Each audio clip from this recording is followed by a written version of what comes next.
Hello, friends. Nice to see you. Welcome to the FiveStack. That is Zev Shalev. I do this stuff mostly anytime. It doesn't really matter. I'm a professional. I can do it. From narrative.org is where you can find him on his Substack. DeanBlundell.substack.com is where you can find me.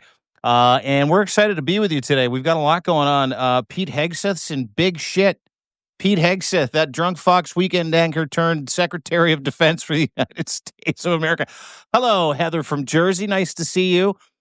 Stopped all the weapons going into Ukraine. Donald Trump said he didn't know. And now we have really one question. Who the fuck is running America? We'll get to that today. Also, the Senate is prepping historic 500% Russia sanctions. The vote is actually going to happen, believe it or not, in Trump's America. I thought this would never happen. FBI is criminally investigating former CIA Director Brennan and Comey. Because guess what, kids? It's Trump Distraction Day, National Trump Epstein File Distraction Day. We're going to get to that and talk about it with you as well. And we've got more Canadians trapped by ICE in detention centers. Is a big story coming out of Canada. And we'll also get to the Epstein Files cover-up that is not just enraging Trump's base, it is splitting MAGA in half. And not only is it splitting MAGA in half, it's going nowhere. Thanks to you, my friends. Are we alarm-free yet, Zev, or are we still in alarm hell? We're still mid-alarm. No doubt Mohammed will come back on and tell us in a minute that there's construction work.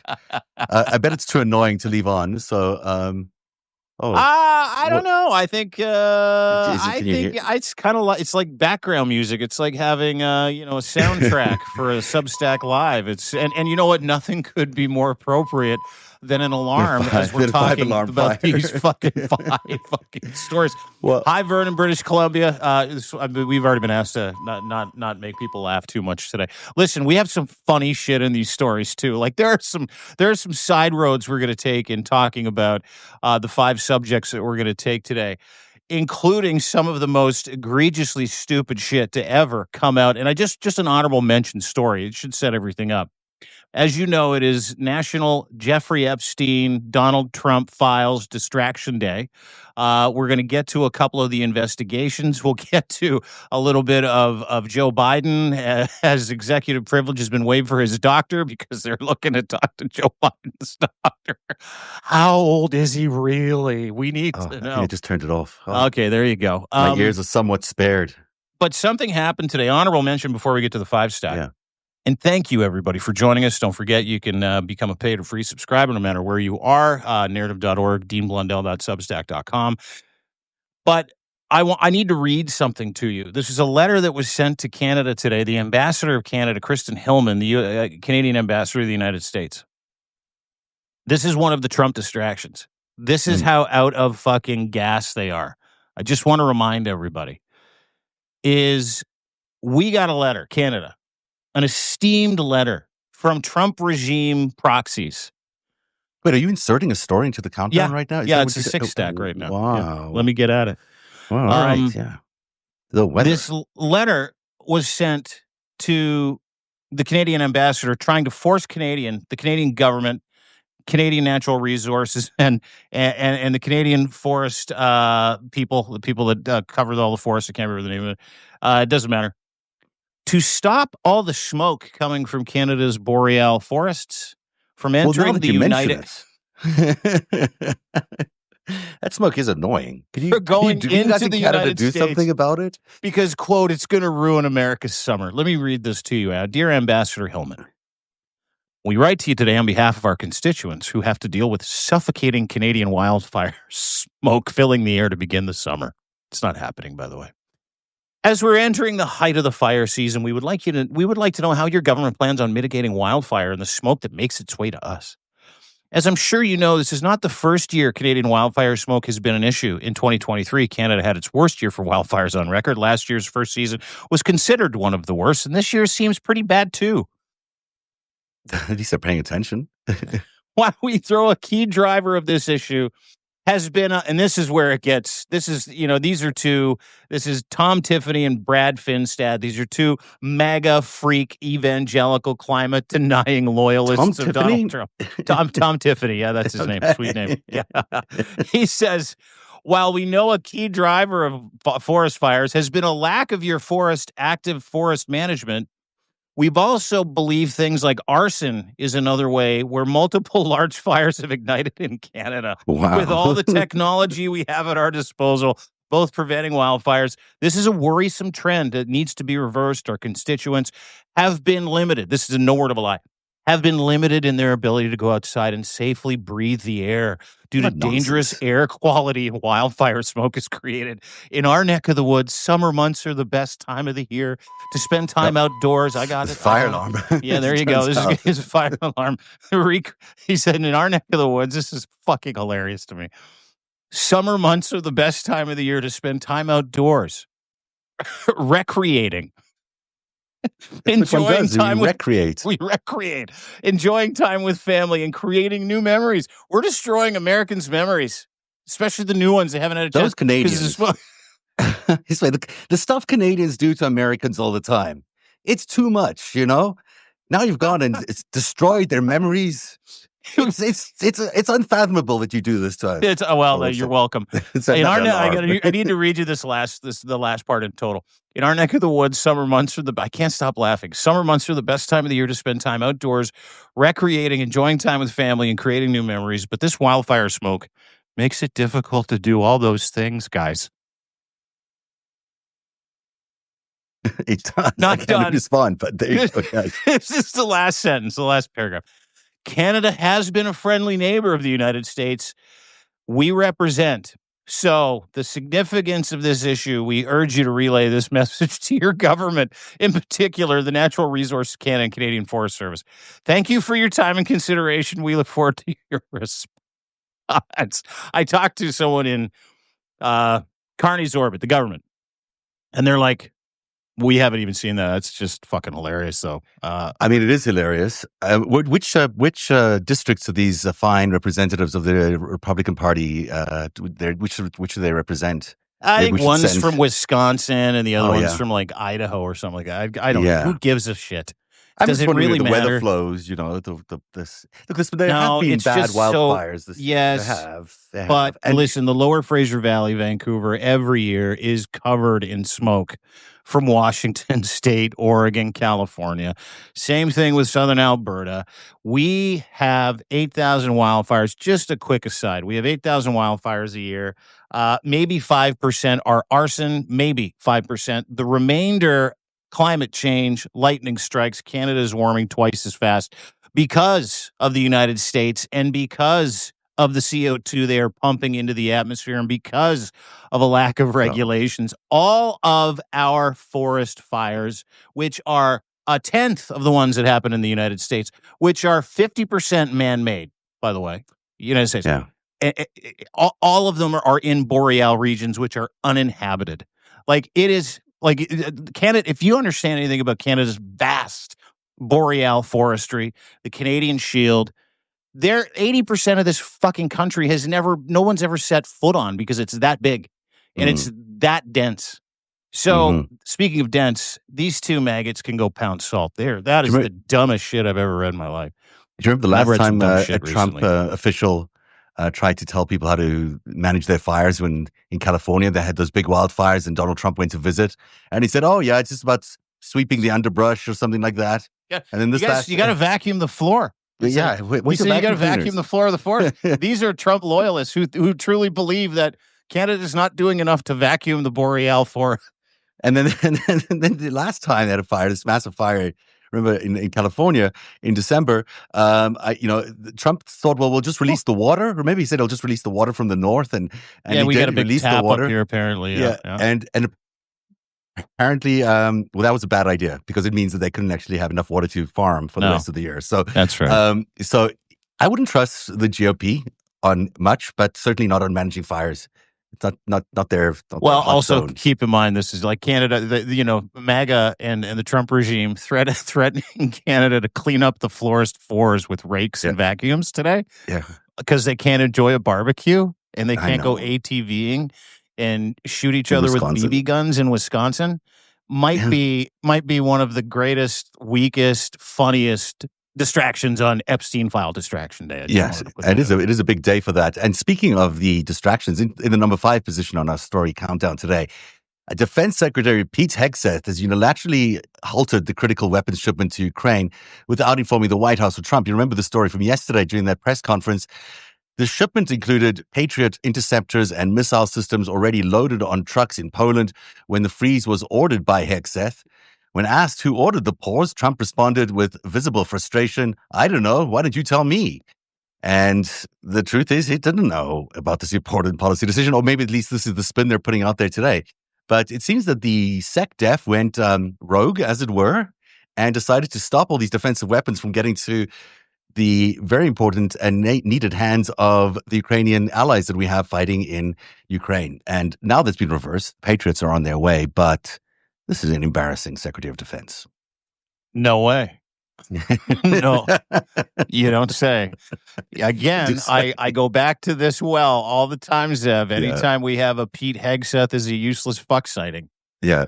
I cannot believe that a former Weekend piss drunk, philandering, abusive Fox News anchor is fucking up the Secretary of Defense position.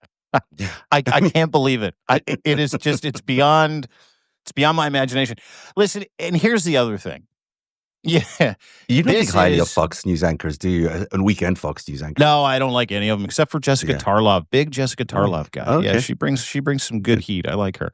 Brian Kilmeade, if I saw him in the street, I'd probably dummy him. So, as well as most other Fox anchors. But listen, Pete Hegseth did stop Ukraine from being able to defend themselves. People died. Mm-hmm. If you think Pete Hegseth did that in a vacuum, no, without asking dear leader, oh, here we go, another 4-alarm blaze. Let me just kind of go off for a second while you're muting your fire alarm in your building. If you think Pete Hegseth acted in a vacuum, if you think Pete Hegseth went rogue, if you're going to believe Fox News, CNN, and every other news outlet, it's like, we're pretty sure Pete Hegseth went rogue. Pete Hegseth has never gone rogue around Donald Trump. I don't know if you watched that cabinet meeting yesterday where Trump's cognitive decline was in full like it was just a spectacle, which, by the way, you can go and read about. I've detailed everything. There's so many experts that are like, he is done. This isn't a cognitive decline, it's collapse. He's finished. But to the Pete Hegseth side of the story, he sat there looking scared, like petrified. Yeah. He is Donald Trump's dog. They all are. And he's got them all on leashes. So if you believe for a second these news reports that Pete Hegseth, former drunk Fox News anchor, Weekend news anchor, by the way, I need to put that in there all the time. Yeah. Because if you know anything about broadcasting, if you worked on weekends, you were like a bit player who's like, yeah, wait, fuck, we can get $1 million. Hey, I did some time as a weekend reporter and anchor. I used to do that. You know? Okay, yeah, so did I. Never. Yeah. But anyway, exactly. so anyway, my point is this: is that Pete Hegseth stopped those arms shipments into Ukraine at the behest of Donald Trump, and they got caught.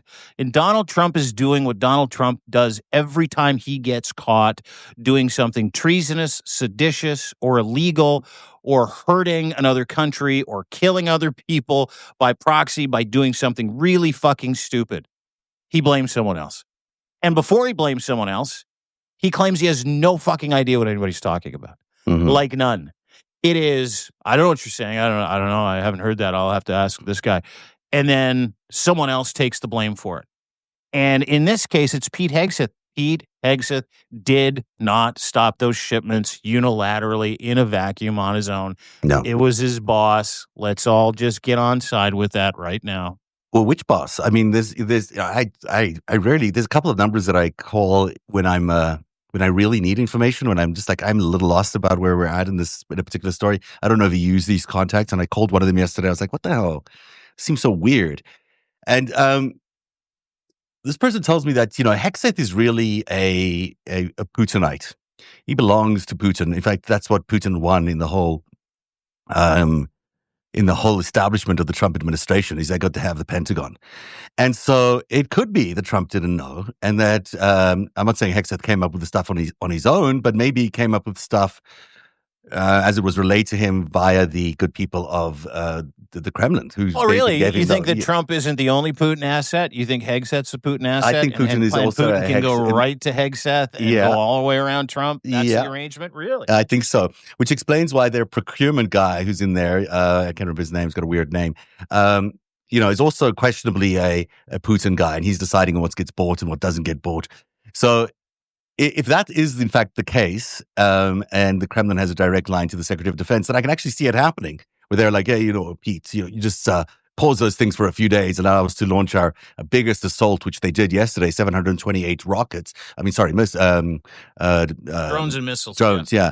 Yesterday, this does seem that could be a plausible thing, because Trump, as you point out, looks really out of it. I mean, he does not look like he's keeping track of any developments. And for him, in a press conference in front of the world's media, to say, I don't know, like shrug your shoulders when you're the leader of the free world and you can't even answer a question like that, that makes me think maybe he wasn't aware.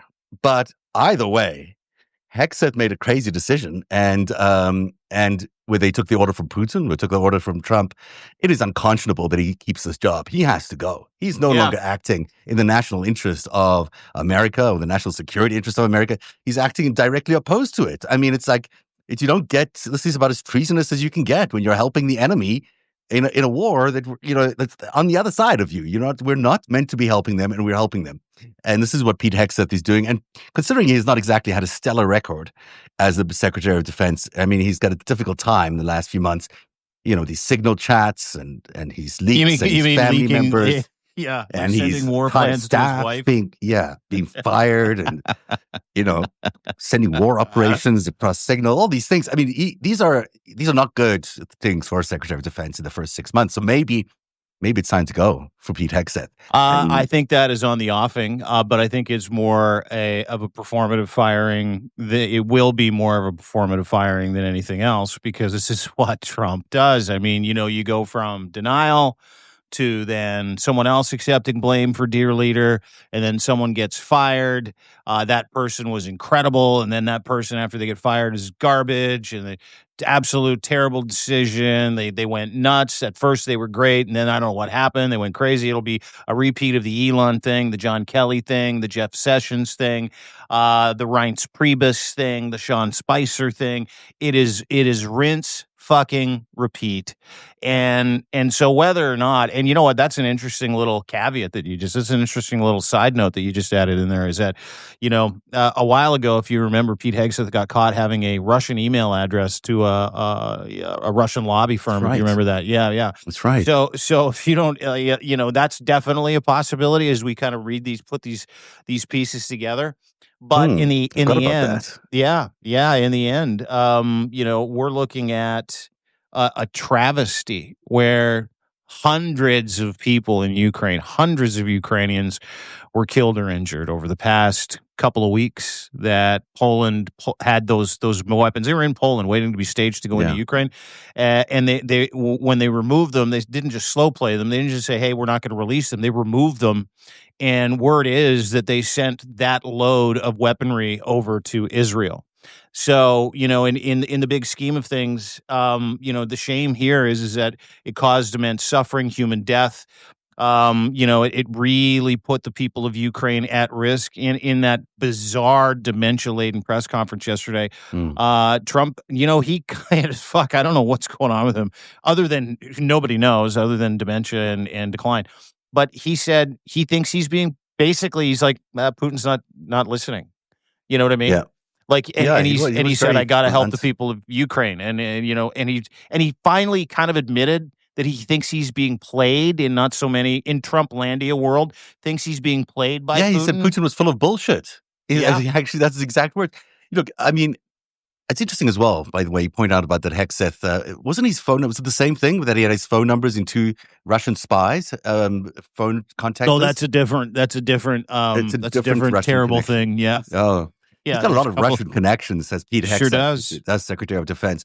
Look, I mean, it's really interesting if this does affect their relationship. There's no doubt in my mind that Putin and Trump are linked at the hip, that, he's not going to get away from Putin. But there is now, and this is a number 4th story, a real possibility that the U.S. Senate is going to vote on that sweeping Russian sanctions package. Now, it's the most serious sanctions package since the Ukraine war began, with over 80 bipartisan co-sponsors backing the Sanctioning of Russia Act of 2025. The bill would impose 500% tariffs on any country buying Russian energy products, including oil, gas, and uranium, directly targeting major purchases like China and India. Trump has signaled he's very strongly considering supporting the legislation, which could reshape global energy markets and give the U.S. unprecedented leverage of a nation still funding Putin's war machine like India and China. Now, up until yesterday, this was not really going to happen. Now, John Thune and Lindsey Graham are saying this is actually going to come up for a vote before the August and recess. MAGA Mike Johnson, dude, he came out and he was like, "Yeah, I think we Johnson's should saying, do it." well, they've got a similar thing that they're trying to pass in the House, and you know, if the Senate passes it, the House will pass it because there's overwhelming support for Ukrainians amongst the Democrats and Republicans in the House. So 80 senators are pushing now for this bill to get passed, which makes the real possibility that Trump might actually support it. I mean, it would be stunning for him to do something like this. If you wanted a test of whether he and Putin's relationship was straining in reality and was not just theatrical, well, this would be it. If this bill passes, we will know that there really is a chance that the Trump administration can actually operate independently of Putin, because if it does pass, it's going to cause huge hardship to Putin's economy. You know, part of me, listen, if we take this on face value, which I don't think you can with anything in the Trump admin or in MAGA, if we take this on face value, wow, right? Yeah. You've got Hakeem Jeffries agreeing with MAGA Mike Johnson. You got Lindsey Graham agreeing with Chuck Schumer. You've got all these people who are on polar opposite ends of the ideological spectrum, political spectrum, fighting each other, trying to kill each other, trying to turn America into a fascist state, going, maybe we should do something. I wonder, much like Donald Trump really kind of played his own administration and everybody around him over the Epstein files. Almost like, you know, he was ginning up his base, using it, but he was playing a different game with the Epstein files. And then all of a sudden it comes back to haunt him, where his own DOJ, everybody that he put in charge, whether it was Bondi Patel or Bongino, collapsed under the weight of who was attached to that Epstein file. Jake Tapper went off on it yesterday. Finally, I was like, finally, someone in mainstream media is going, yeah, Donald. I know he's an idiot. I know, but at least it was on mainstream media. I'm like, okay, fuck. Finally, someone's talking about it. You can't find it anywhere else, not even on Fox News. But it kind of all backfired. Like, he was using it and playing both sides like a mob boss. Do you know what I mean? And then he ran out of runway, and now it's nuclear. It's the number one story in the world. It is holding MAGA hostage. It is crushing Donald Trump. It is a stink that, like, I've never seen on Teflon Don he can't get away from. I wonder if he's playing both sides with these sanctions. Like, part of me wonders if Donald Trump is purely a Russian asset, not interested in the business of the world. And he's playing Vlad's game, and he's got all of his GOP now agreeing to sanction 500% anybody that does any business with Russia, Russia's war machine, and really crippling sanctions with this bipartisan group of Democrats that are getting together saying it's time. And I wonder if they're putting him under the gun, and if he's now going, fuck. Now what do I do? I've played both sides for so long, beholden to Vladimir Putin, if indeed he is the Manchurian candidate. He appears to be. And he's been promising Putin, yeah, I got you. I'm going to remove those weapons. No sanctions on you. No sanctions on. He's helping Iran sell fucking oil to China. He didn't sanction Russia once. He threatened to sanction Ukraine. And I wonder if the heat is so intense now that he's going to be forced to do something and to back down. Taco Trump strikes again. Or back down from imposing the sanctions, or back down from. Yeah, I mean, he's going to have to back down. I think there are too many people around him at this point that have figured out his gamut, that he's always continually playing on both sides of the fence for his own goals. Mm-hmm. And I think they're going to take that out of his hands at some point. I really do. But if he can't pass, this will be the end of the war for Putin, these sanctions and the economy. It would be the end of Putin. So it would mean, It's pretty severe if he did something like this, if he signed. But did you not sanctions. look at him in that press conference, Trump in that press conference, and go, he's caught in looks a really bad place. And he's got Putin on the one hand with real compromise that may make Epstein's compromise look like child's play. Yeah, forget the P tape. I mean, the P tape won't even make the news. Yeah, so there's so much. They can bring him down very, very quickly. It's not like now maybe they're trying to. Maybe this is exactly what's happening with Epstein. And I think that's what he's trying to head off at the pass with all this, like, quit talking about Epstein. It's like, why are we still talking about that? And it's like, I might, because he vacillates, right? Anytime he's got a big decision to make, he's like, we'll see. 2 weeks, we'll see. And what did he say about the sanctions? We'll look at it. We'll see. We'll see. Right. And so he's trying to fucking just give himself time and space, but for what? And I think it's because he's played both sides of the fence for so long. Now he's in that box, like he's in the Epstein file box where he's like a cat on a fucking hot tin roof. Right. And I think that these Russian sanctions might do the same. You're watching the beginning of the end. You're watching the beginning of the end. Yes, you are. Yes, you are. And I think that's the right analysis. I don't think he's going to go through with these sanctions unless, he's absolutely collapsing at the end of no support, and unless some GOP senators walk in there and say, it's this or you're done, which may happen. It certainly was not what, if you remember Nixon, it looked a little something like that. But I don't see him passing these sanctions if everything is okay with him and Putin. There's just no ways it's going to happen. But you're right about the leverage. And Musk floated the Epstein stuff as leverage. He's saying to Trump, I've got this stuff. I'm going to release it unless you chill out or whatever, or support Putin in this case. And this could be the opposite response to that, is leverage. And we'll see where it lands up. Hopefully the Ukrainian people don't land up as collateral in the middle of all of that. Yeah. In number 3 it's also related to Russia. Former CIA director John Brennan is under criminal investigation by the FBI for potential wrongdoing related to the Trump-Russia probe. God, they can't give it up. Focusing on allegations that he made false statements to Congress, the investigation centers on whether Brennan lied under oath about his role in including the discredited Steele dossier in the 2017 intelligence community assessment, with newly declassified records suggesting he advocated for its inclusion, despite testifying he opposed it. The probe was initiated by Trump's CIA director, John Ratcliffe. Referred evidence of possible misconduct now to Kash Patel, the FBI director. Such a charming group of people, with sources indicating the investigation could examine whether Brennan's actions constitute a conspiracy. Well, I don't know. What do you think? Bullshit. Yeah, of course. It's National Jeffrey Epstein Files Distraction Day. Yeah. It's bullshit. It's a lot. It happened the night after a disastrous press conference where a cognitively collapsing Donald Trump looked worse than he's ever looked as guilty as fuck, stammered, didn't know what he was talking about. Everybody's talking about the Epstein files. So what does he do? We've launched investigations into James Comey and John Brennan. John Brennan and James Comey are two of the most upstanding civil servants in the United States of America's history. Well, certainly, I just want to. Comey, I will quibble with, but not for this reason. Yeah, I mean, you talk about a service to your country. You can have an issue with the ideology. These are guys that served under multiple administrations in unbiased ways, protecting the United States of America from threats, foreign and domestic. Donald Trump has never done any of those things. In fact, he's opening the fucking door wide open. So when you think about anything to do, whether it's the Canadian forest fire letter, or you think about the investigation of James Comey and John Brennan, it is revenge theater.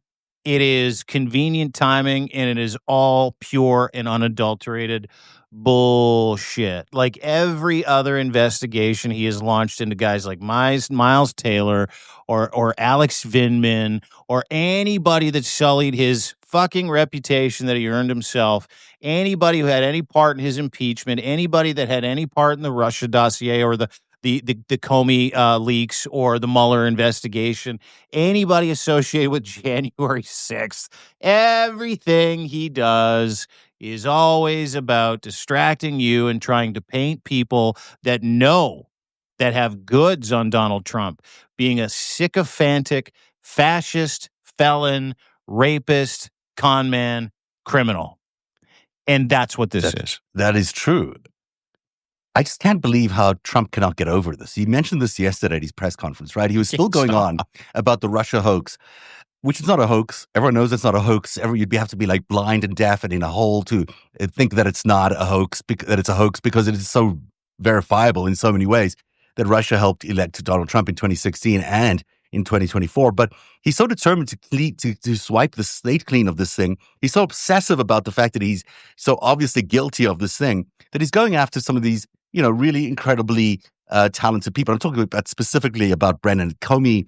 There's a lot I could talk to you about Comey. I don't think his role in 2016 is fully understood, and I think he actually helped Trump, and he fell for an operation about Clinton's emails that was kind of obvious now. But that aside, Brennan, on the other hand, was in charge of the CIA as this massive attack was happening on America, as Russia and Israel and China and all these other countries were piling on, Saudi Arabia were piling on into attacking American democracy. And Brennan, as the CIA director, can you imagine what that job must have felt like in the last 2 weeks or 3 weeks before that election? Seeing all the activity around you, knowing what is happening, that your country is under intelligence attack on absolutely every front.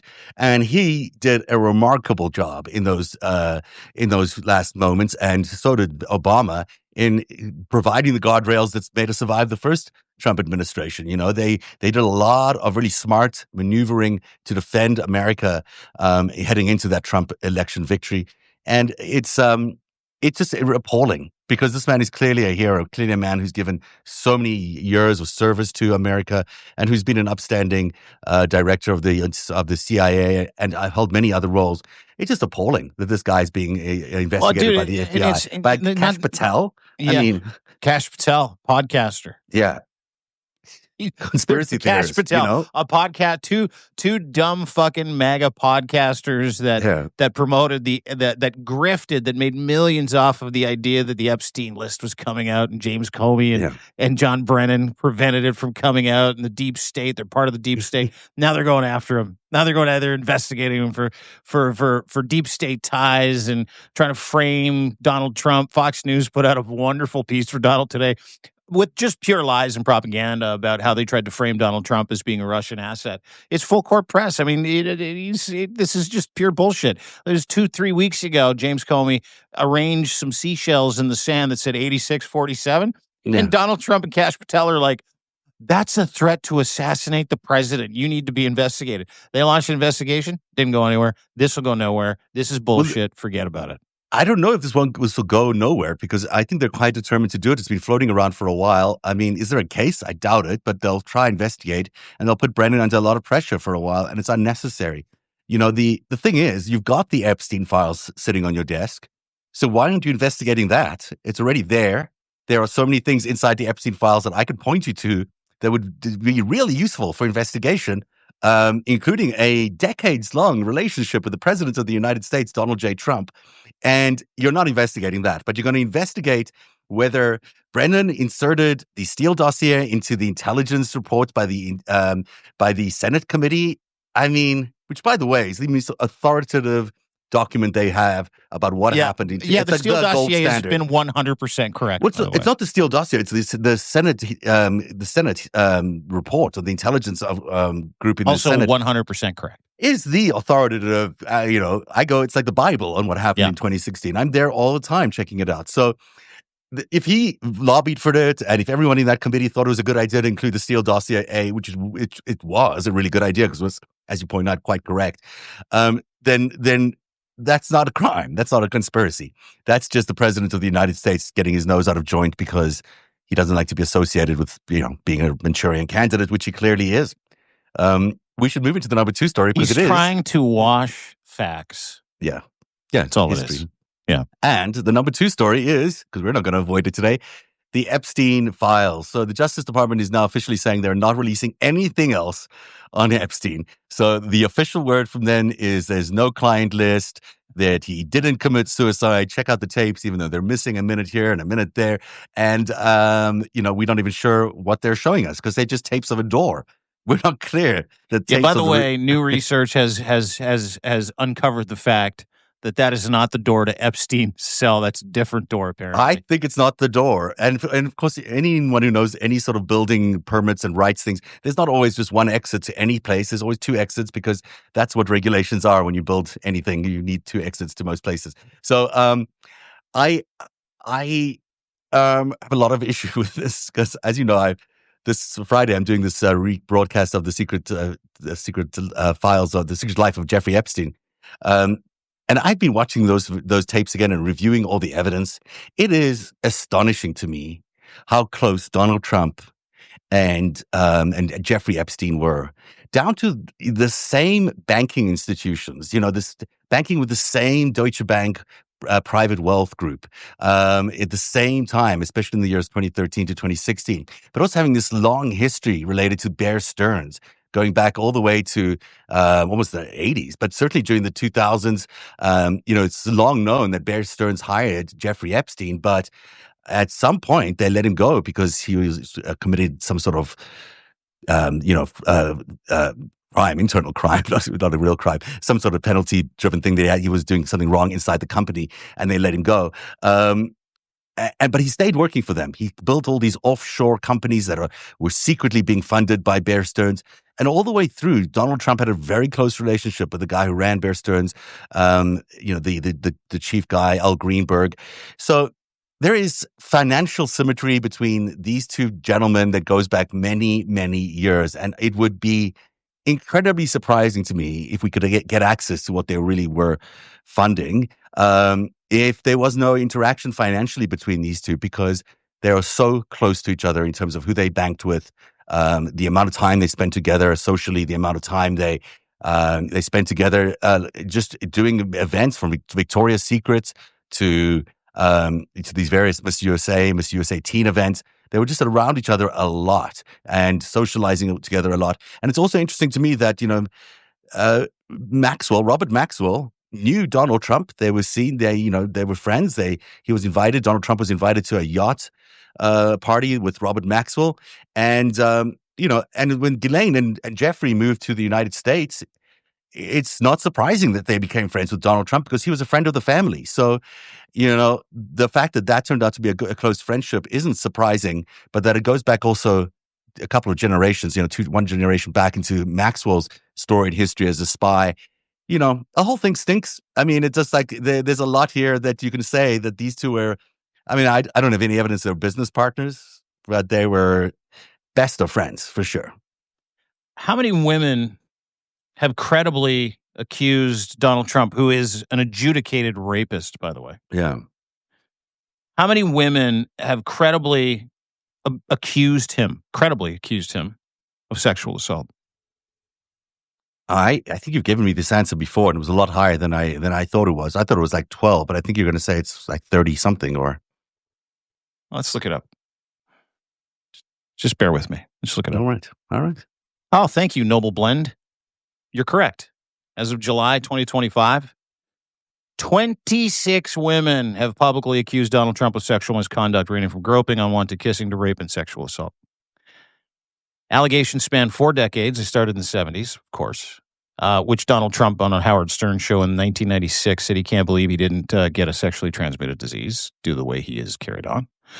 Several incidents occurred at Trump-owned properties, including Mar-a-Lago, Trump Tower, and during events like Miss USA and Miss Teen USA pageants. Donald Trump has denied all the allegations, often attacking the credibility of the accusers and his victims and people that reported on it. Notable accusers in cases: E. Jean Carroll accused Trump of rape at the Bergdorf Goodman dressing room in the mid-1990s. He was found guilty and liable for sexual abuse and defamation, awarding E. Jean Carroll $88 million. He still hasn't paid, by the way. Jessica Leeds claimed Trump groped her on a flight in the late 80s. That was later found to be correct. Natasha Stoyanov, People magazine journalist, said Trump forcibly kissed her and groped her in 2025. Summer Zervos, a former president apprentice contestant, accused Trump of groping and kissing her without consent in 2007. At least 2 Miss Teen USA contestants filed a claim that Trump walked in and tried to grope them while they were undressing. Infamous Access Hollywood tape, which Trump said he liked to grab women, quote, by the pussy. You can do anything you want. You and you're famous. Grab and kiss them. Da-da-da-da-da. Yeah. Some lawsuits have been dropped. Others were settled privately. The total number of accusers may be higher than 26, as some have remained anonymous, and non-disclosure agreements have been signed with others. So that number is thought to be closer to 40 to 45. So why am I telling you this? Yeah. Why am I telling you this? Great question. Because Donald Trump's a rapist. Because Donald Trump is in the Epstein files. Because Donald Trump he's using the Department of Justice. He's using the DOJ. He is using the FBI. He is using the CIA, loyalists that he has installed in there, part of Project 2025, to wash history, to convince you that he is not the sexual assaulting rapist, the sexually abusing rapist, probably with minors, according to what we know, because he is in the Epstein files. He is a sexual deviant. He carried on like one for 40 years. This is who he is. This is what he is. Maybe 50 years. Guy's almost fucking 80. You think this? Do you think every single one of these women is lying, just trying to get money out of him? You think every single one of these women is a womanizer? Clearly, is a rapist. There's no doubt in my mind that these people are telling the truth. So that sexual assault rape CV that he has, that disgusting history of treating women like objects. There are several fucking lawsuits out there, including one I saw today from late in the 90s, where a woman sued Donald Trump and Jeffrey Epstein for sexually assaulting her at the same time. That's a very difficult one to read. Very fucking real. That nobody wants to talk about. If I'm mainstream media, I'm not just going after Trump for the Epstein files. I'm bringing his entire history and I'm laying it out day after day after day. And if I'm the Democratic Party, I'm taking that information and I'm feeding it to my friends on the other side of the aisle, especially the ones that say they want to stop sexual assault and human trafficking, and they want information about the Epstein files. I am building a storybook, a multimedia storybook, and I am feeding that into the ecosystem and into the ether until someone finally says, wait a second, maybe Donald Trump's in the Epstein files, and maybe it's time for us to put pressure on him. Because Donald Trump is in the Epstein files. Donald Trump is a deviant. Donald Trump is a morally bankrupt, sexually assaulting, rapist, felon, con man. And Donald Trump needs to be held accountable for it. And if the levee breaks, which is why you see the panic, which is why White House aides are like, oh my God, not only is he cognitively collapsing, he's totally fucking guilty. And if Elon Musk gets this stuff out there, which apparently he has, it was Lev's Substack Live last night was phenomenal. He's like, I know Elon's got the goods on him. My sources know it. I know it. Trump is panicking. And you want to fucking put some serious pressure on this man and the regime for America, for democracy, for humanity. This is how you do it. You take his wholesale history, what's going on now, and you force the issue because he is cracking right now. You know, MAGA believes that Donald Trump is the savior of all these children that have been supposedly raped by Democrats. That's still the underlying belief from QAnon for a lot of people in MAGA, that his election was going to mean these kids were going to be saved, that this whole cabal of Democrats, Pizzagate, pedophiles was going to be finally thrown into prison and justice was going to come to all these children. But as it turns out, they were played, and they were played in such a big way because Donald Trump is, in fact, in the Epstein files and is, in fact, part of this, not Democrat, but part of this group of people who are at least womanizing and in many cases, pedophiles. And they're not doing it for the reasons Democrats were blamed for doing it, but they're certainly doing it. There's enough evidence. I mean, you mentioned Trump's number of times that he's been accused of rape. Well, almost the same as Jeffrey Epstein, the number of times he was accused of rape. And this was maybe their culture, maybe just how they were rolling, or maybe this was a real intelligence operation that was doing exactly what my sources told me they were doing, blackmailing officials in America by putting them into different compromising situations. But in Donald Trump's case, he's not a victim of this extortion. He's actually part of the club doing the extortion. That's my understanding of the whole relationship between Jeffrey Epstein and Trump, that they are partners in all of this, that they are, in fact, the coordinators of all of this. Trump has a penchant for blackmail himself, for certainly leaking information, for telling people bad things about other people, for having his page 6 leaks. This is sort of how Trump does business. He's in the casino He's in the business. leverage business. Yeah, dude. David Pecker and him were best friends as well. They would catch him very stories. Yeah, this is how they do this. This is how they do it. And he learned it all from Roy Cohn. If you watch the movie The Apprentice, it's fucking phenomenal. Yeah.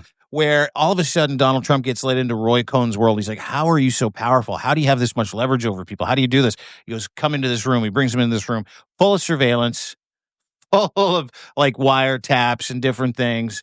Trump is the leverage king. That is how he got to where he got. It's not because he's a fucking genius. It's not because he's a billionaire. It's not because he's a good businessman. It's not because he's smart or bright or a political genius. He has so much dirt on everybody else. And now all the dirt that he has on everybody else is starting to fold over with all the dirt everybody has on him. And it's central to this Epstein file. And when that levee breaks, and I do believe it will, America, this is my prediction. I do believe this is something that is going to tip the scales because everybody can get behind it. The QAnon, the reason why QAnon was so successful is their main mission was to break up, elite celebrity pedophile rings. Right? This is their whole thing. And the conspiracies around him. And that's how Mike Flynn arranged it. He's like, everybody can get behind protecting children, not trafficking human beings, not trafficking children. And then what they would do would say, part of this pedophile ring is like Oprah Winfrey, effectively Democratic celebrities, Democratic politicians. Some of the names that they came up with, like Tom Hanks. I'm like, Tom Hanks. And it is all an operation. And it was meant to create as much space, vilify Democrats as pedophiles. Because that's what the last 10 years of political infighting and influencing has been all about. If you don't like MAGA, then, you must support pedophiles. Because they're trying to break up a pedophile ring. When meanwhile, the guy that is in charge of MAGA is a pedophile. And he's in the Epstein files. And he's got a 50-year history of being a sexual, disgusting individual. So here we are sitting here talking about the projection. Well, this is a perfect example of it. And in fact, the reason why there are so many Democrats associated with Jeffrey Epstein, and so many Democrats went down to the island, and so many Democrats were on the plane, is precisely because they were the targets of his blackmail. Epstein, as I was told, role in America was to make sure that the Clinton administration did not land up supporting the Palestinian initiative to have peace with Israel. And as part of that, he was pretty successful, actually, at limiting Clinton's success there, and also to some extent maybe even set up Clinton's foundation, which some people allege. But my point is really the Democrats are so featured in Epstein's flight logs and his visitors to the island precisely because that's the people they were targeting. They were targeting these people for blackmail purposes. Now, I'm not saying everyone who went down there committed anything, did anything with anybody, but having them down there was an opportunity to get that blackmail on them. Excuse me. Yeah, and like Supreme Court Justice John Roberts was there once. Yeah. Bill Clinton has been there. There's been a time. I mean, as part of the discussions that we have are, when we talk about Epstein, when you kind of zoom out,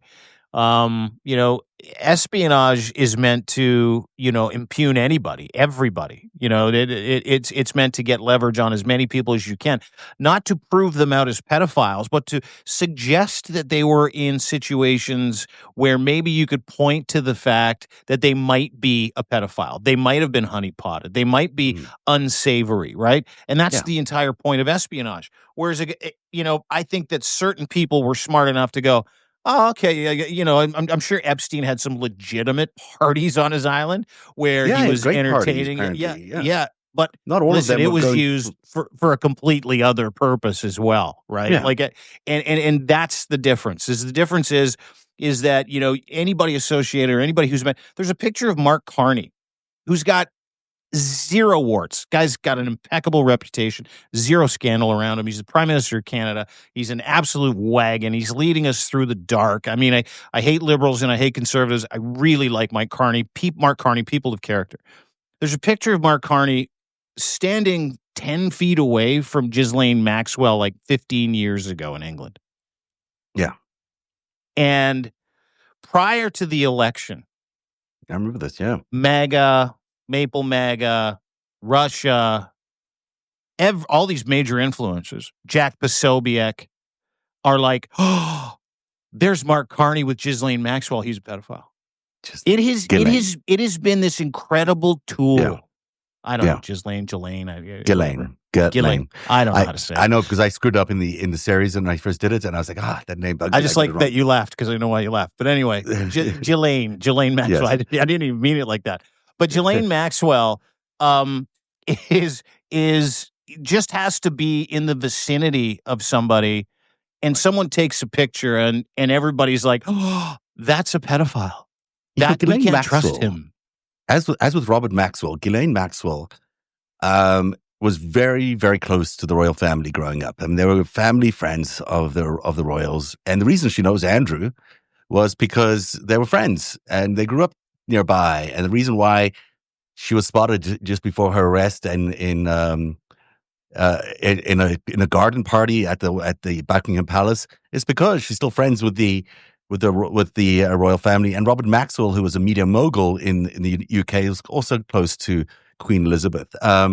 So that's an interesting part of this history. It's an often ignored part of this history, but it is an important part of this history. But getting a picture with Ghislaine Maxwell at any party was a pretty common thing, both in New York, and she was a socialite. That was, and it was also a tactic, right? It was also a strategy. Yes. So there's lots of photos of Ghislaine with lots of people. Doesn't mean that they're associated. And there's lots of people who are Democrats who maybe even went down to the island. Does not mean that they were doing anything wrong or doing pedophilic acts or abusing women or doing anything like that while they were down there. They might have just gone for an island down to a very famous dude's private island. I mean, that's sort of, a lot of it is harmless, probably.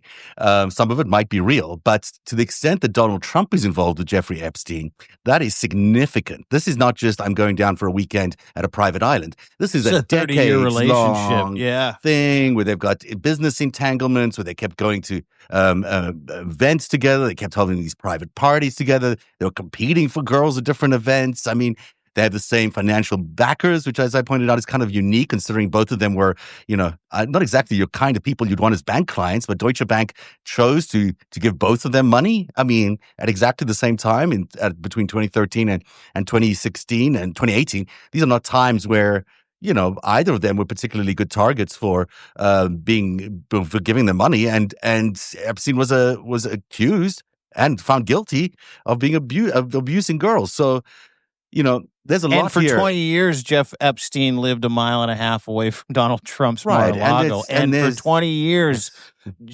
Ghislaine Maxwell would recruit women at Mar-a-Lago. Yes. It is proven women, and I don't mean just women. I mean young girls, minors. Virginia Giuffre. Giuffre is a perfect example of that. She's dead. She died a few weeks ago. Yeah. Which still a lot of questions around that. But this is not a finished story, as you point out. There is a lot more to come out. And tomorrow night, 9 p.m. Friday night, 9 p.m. We'll do 6 years to the day and the hour since we first aired the Secret Life of Jeffrey Epstein. I'll re-air an edited version of the first 2 episodes, maybe even more, and add some new information that has never been revealed before on that. But now the number one story on the show, because we have to do it, and it's a big story. I find the story traumatizing, and I'm sure it is for the person involved. This is a Montreal businesswoman, Paula Callejas. I'm not sure I'm saying her name correctly. Yes, you are. Detained by ICE for months after a minor domestic dispute in Florida. Despite being a legal visitor with a business and pending visa, at least 55 Canadians are currently in ICE custody at Trump's 3,000 arrests per day quota, sweep up legal visitors alongside targeted individuals. But here's a Canadian citizen who's now, for what seems like a pretty minor skirmish domestically, has landed up in this Arizona detention center for ICE. This is your story on deanblundell.substack.com. Yeah, please go and read it. Specifically, you're a Canadian and you're considering going to the United States of America, or if you're Canadian and you have business interests in the United States of America. It's an interesting story. And the reason why I found it interesting is because not just that there's a Canadian involved, but the nature of the crime. Paula Kaleos is her name. She's a swimwear entrepreneur. She's got multiple properties in the United States of America. She, for the past few years, is legal resident in the United States of America, has been building her business. A couple of months ago, Paula and her boyfriend get into an argument. They both go at each other. She calls the police. The police show up. They book them both with misdemeanors. But they take her to jail. Why? Because she's not from the United States of America. She is not American. And they put her in a detention center. She has been in several undisclosed, unnamed, without her family knowing. She's a Montreal woman. Several detention centers, and nobody can find her. The United States government is not giving the family information. It is not sharing information with Canadian authorities or Canadian officials. And to make matters worse, Canadian officials are not talking about this. They're not talking about any of the 57, not 55, we now have 57, Canadians in ICE detention centers, legal or illegally. The woman's crime was getting in a fight with her boyfriend and not being American. That was her crime. He got booked for a misdemeanor domestic. She got booked for a misdemeanor domestic. The next day, she was disappeared into a detention facility. This is 2.5 months ago, I believe. And no one's heard from her since. She's had one phone call with her parents. Her parents are apoplectic. And the government of Canada, seemingly, I mean, they might be doing stuff behind the scenes I haven't heard, are doing nothing. Nothing. Well, We're so not difficult in these talking about this situations. story. There's one news outlet that's covering this story. Canadians in mainstream media in Canada, specifically MAGA-funded media like the National Post, not a fucking word about Canadians in detention centers. And it dawned on me yesterday when I was reading this story and I put it out. Please go and read it, specifically if you're Canadian, because warning, don't go to the United States. And if you're in the United States, fucking leave. Because if you get caught doing something by the wrong guy or wrong girl at the wrong time, they have every right, according to Donald Trump's new policies and this big, beautiful bill and the executive power that he's been robed with by the Supreme Court, to do anything they want to you. Reciprocal agreements don't matter anymore. The United States is a police state. And if you get caught doing something wrong, like this Canadian woman, you're fucked. Mhm. And here's another warning to the government of Canada. If you don't start doing something for the Canadians, if you don't publicly start saying, we need to get our people home, you are going to lose us as well.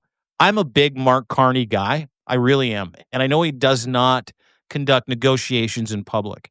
And I would hope that this government is doing something behind the scenes to bring some of our Canadian citizens home. But can you imagine? I was stranded in Spain for 2 days once. 2 days. I panicked. I'm like, how the fuck do I get? I don't like, what do I do? I don't know where I am. Years and years and years ago. Can you imagine that?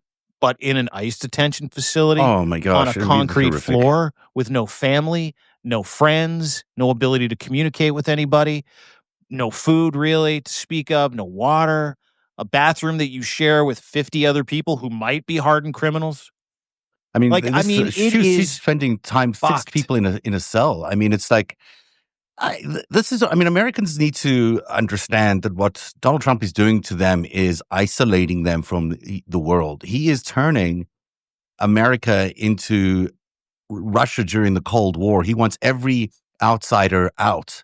He wants you disconnected from the reality of the world. He wants you disconnected from opinions from around the world. He wants America to be a closed off zone that is his domain, that is a secured, militarized zone that he controls fully and totally. And whether he's doing it for Vladimir Putin or doing it for himself doesn't really matter. This is what he's doing. That's why they're spending $170 billion on expanding ICE. That's why they're spending all that money to build 100,000 bed facilities around America to house people that they view as a threat, to view people as outsiders, and any excuse that they can to throw someone who's not one of them into one of those detention centers, they're incentivizing people with huge signing bonuses, huge bonuses if they meet their quotas. This is where we're at, America. Donald Trump is not helping you with your immigration problems. Donald Trump is isolating you. He's putting you into a prison where you are the only people inside that prison. And some people who sort of under their breath say, "Oh well, I never liked the migration problem. I didn't like all these undocumented workers coming here." Those people are sort of signaling, "Well, we'll suffer through some of this isolationism because hopefully he'll take care of that little border problem." Well, it doesn't work like that. This isn't a border problem he's fixing.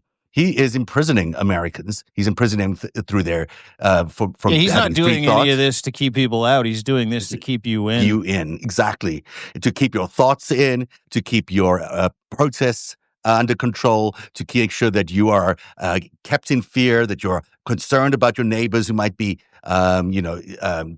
telling on you or squealing on you to the authorities. He is doing everything he can to create a state that is so police-run and so scared and so secretive that everyone inside of it is going to be in a prison. And that is what he's doing with all these facilities. And what's happening with these Canadians, and I agree with you, Dean, I mean, there comes a point where the Canadian government should be telling Canadians that they need to leave.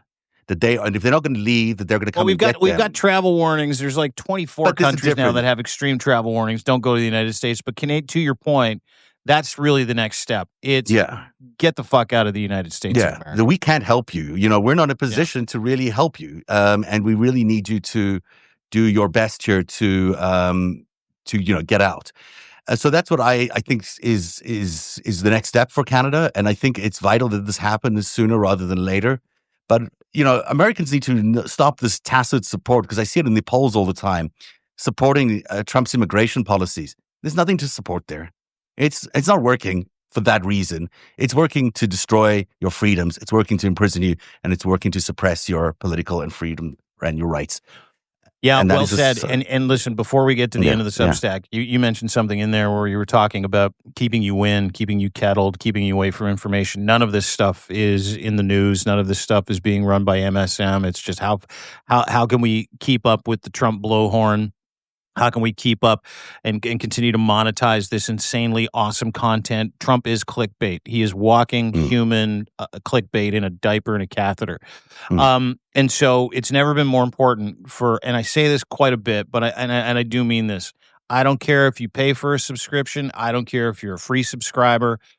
To follow people that will tell you the story. I say this from time to time as well. We're in Canada. Zev covers the United States, does deep dives. I do some breaking stuff and some commentary on culture when it comes to this kind of stuff to kind of keep you informed. But that's the purpose, is to get a straight pipe into the United States, is to keep Canadians informed about what's going on in the United States and to warn them about the coming disaster and to stay away from it, but also to tell people in America, here's what's happening. Here's what's going on in your world. This is what is happening to you. This is the end result. And to take action, but to take action by believing in the information that you're getting. Again, always fact check us.